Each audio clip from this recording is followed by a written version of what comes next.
Hi, ഇന്നത്തെ വീഡിയോയ്ക്ക് ഒരു പ്രത്യേകതയുണ്ട്. എന്താന്ന് വെച്ചാല് വാചകം മാത്രമേ എൻ്റെ ഉള്ളൂ, പാചകം എൻ്റെ മോളുടെ വകയാട്ടാ. കുറച്ച് ചിക്കൻ പാർട്സ് കറി വെച്ചതാണ് കേട്ടാ. അപ്പൊ അതെങ്ങനെ ഉണ്ടാക്കി നോക്കാം. ആദ്യം സ്റ്റൗ കത്തിച്ച് ചീഞ്ചട്ടി അടപ്പത്ത് വെച്ചു. ചട്ടി ചൂടായപ്പോൾ അതിൽ വെളിച്ചെണ്ണ ഒഴിച്ചു. ഒരു 2 ടീസ്പൂണോളം വെളിച്ചെണ്ണ ഒഴിച്ചിട്ടുണ്ട്. അതിലേക്ക് പാക്കറ്റിൽ കിട്ടുന്ന പൊടിക്കാത്ത മസാലകൾ: പെരിഞ്ചീരകം, ഗ്രാമ്പൂ, ഏലക്കായ, കറുവപ്പട്ട, ചാറ്, സജീരകം, പിന്നെ ഒരു 3-4 ചുവന്നമുളകും കൂടി എടുത്തിട്ടുണ്ട്. ചെറിയൊരു മസാല പാക്കറ്റിലുള്ള ഐറ്റംസും പിന്നെ ഉണക്കമുളകുമാണ് എടുത്തത്. ഇതെല്ലാം കൂടി വെളിച്ചെണ്ണയിലേക്ക് ഇട്ട് കൊടുത്തു. അതെല്ലാം കൂടി ഒന്ന് വഴറ്റി കൊടുക്കുന്നുണ്ട്.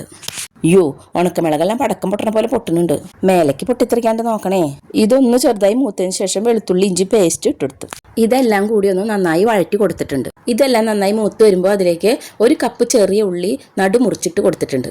ഈ ഉള്ളി വാടണ വരെ നന്നായിട്ടൊന്ന് വഴറ്റി കൊടുത്തിട്ടുണ്ട്.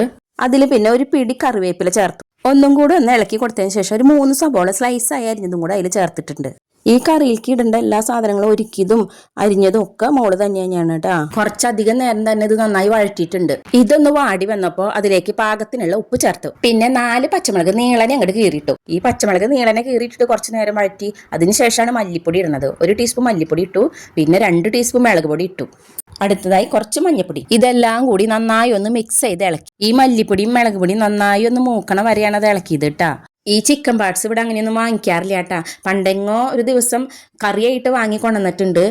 അല്ലാതെ ഇങ്ങനെ വെക്കാനായിട്ട് ആദ്യമായിട്ടാണ് വാങ്ങിക്കൊണ്ടിരുന്നത്. ഇതിലെ കരളും മറ്റുള്ള സാധനങ്ങളൊക്കെ അധികം കഴിക്കുന്നത് നല്ലതല്ലല്ലോ. അപ്പൊ തകൃതിയായി ഇളക്കൽ നടക്കുന്നുണ്ട്. ഇപ്പൊ ഈ മല്ലി മുളക് ഒരുവിധം നന്നായി മൂത്ത് കിട്ടിയിട്ടുണ്ട്. പിന്നീട് അതിൽ ചേർത്തത് 1 ടീസ്പൂൺ നിറച്ച് കുരുമുളക് പൊടി, അതുപോലെ തന്നെ 1 ടീസ്പൂൺ നിറച്ച് ഗരം മസാലപ്പൊടിയും കൂടി ചേർത്തു. അതെല്ലാം വെതറി കൊടുക്കുകയാണ് ചെയ്തത് കേട്ടാ. പിന്നെ വീണ്ടും കുറച്ചു നേരം കൂടി വഴറ്റി. ഈ മസാലപ്പൊടികളെല്ലാം നന്നായി മൂക്കാൻ വേണ്ടി കൂടുതൽ വഴറ്റൽ വന്നിട്ടുണ്ട് ഈ കറിയിൽ. അതുകൊണ്ട് തന്നെ ഈ വഴറ്റലിലാണ് ഇതിന്റെ ടേസ്റ്റ് നിൽക്കുന്നത്. ഈ പാചകം മോളെ ഏറ്റെടുത്ത കാരണം എനിക്ക് പിന്നെ കൈവേദനയുടെ പ്രശ്നം ഉണ്ടായില്ല കേട്ടാ.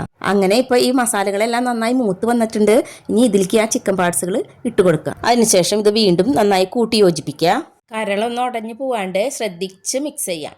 ഇപ്പൊ തന്നെ നല്ല മണം വരുന്നുണ്ട്. മസാലകളൊക്കെ മൂത്തിട്ടുള്ളൊരു മണം. ഇതുപോലെ ഒന്ന് പരത്തി പൊത്തി വെച്ച് പിന്നെ ഇനി ഒരു മൂടി എടുത്ത് അടച്ചു വെക്കാം. ഇതിൽ പിന്നെ വേറെ വെള്ളമൊന്നും ഒഴിച്ചിട്ടില്ല കേട്ടാ.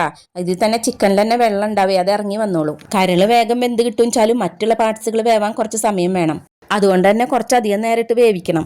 കുക്കറിൽ വേവിക്കുകയാണെങ്കിൽ ലിവർ വെന്തൊടയുമായിരുന്നു. അതുകൊണ്ടാണ് കേട്ടാ കുക്കറിലിട്ട് വേവിക്കാതിരുന്നത്. ഒന്ന് തിളച്ചതിന് ശേഷം ചെറുതീയിലിട്ട് അടച്ചു വെച്ച് വേവിച്ചതാണ്. എന്നിട്ട് തുറന്നു നോക്കിയപ്പോൾ ദാ ഇതുപോലെ ഗ്രേവിയോട് കൂടിയിട്ട് നന്നായി കിട്ടിയിട്ടുണ്ട്. അരമണിക്കൂറോളം ചെറുതീയിലിട്ടിട്ട് വേവിച്ചിട്ടുണ്ട്. അതുകൊണ്ട് തന്നെ നന്നായി വെന്ത് കിട്ടിയിട്ടുണ്ട്. തട്ടുകടകളിൽ നിന്നാണ് നമുക്ക് ഈ ചിക്കൻ പാർട്സ് കറി കിട്ടുക. അത് കുരുമുളക് ഇട്ട് റോസ്റ്റ് ചെയ്തതായിരിക്കും മിക്കതും കിട്ടുക. ഇതുപോലെ ഗ്രേവി ആയിട്ടുള്ള ചിക്കൻ പാർട്സ് കറി ആദ്യമായിട്ട് ഉണ്ടാക്കണത് കേട്ടോ. എന്തായാലും മോള് ഉണ്ടാക്കിയ കറി സൂപ്പർ ടേസ്റ്റായി. ചോറ്, ചപ്പാത്തി, പൊറോട്ട ഇതിൽ ഏതിലായാലും ബെസ്റ്റ് കോമ്പിനേഷൻ. അപ്പോൾ അടുത്ത വീഡിയോയിൽ കാണുന്നവരെ ടാറ്റാ ബൈ.